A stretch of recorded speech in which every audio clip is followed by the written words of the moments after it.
با سلام. خاطره رو میخوام نقل و قول کنم از یکی از همکارانم که تو مقطع راهنمایی تدریس میکردن و دبیر ادبیات بودن. میگفتن در جلسه‌ای که با اولیای دانش آموزان داشتن در مورد درس ادبیات و اهمیت آن و نیاز همکاری والدین صحبت کردیم. هر کدوم از والدین مسائلی را از جمله بالا بردن سطح کلاس و اینکه بهتر دانش آموزان در منزلم کتابای متفرقه رو بخونن رو مطرح کردن. در پایان جلسه مادر یکی از دانش آموزان که بسیار شیک‌پوش و با وقارم بود پیش من اومد و در مورد فرزندش با من صحبت کرد و ایشان به نظر اهمیت زیادی هم به درس ادبیات میدادن. در پایان بحث گفتن که یه چند پای مسافر خارج از کشور هستند و جهت پیگیری دروس فرزندشون شماره خواهرشون رو من دادن، روی کاغذی نوشتن و به من دادن و گذاشتم تو جیبم.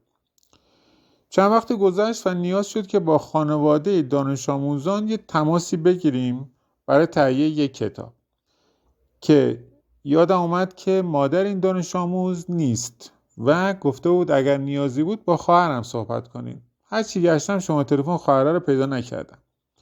دانش آموز رو خواستم، بهش گفتم که مادرت موقعی که میخواست بره خارج از کشور شماره خواهرش رو داده بود، اگه امکان داره شماره خالت رو به من بده که من باش تماس بگیرم برای تهیه این کتاب با بقیه والدین هماهنگ بشم.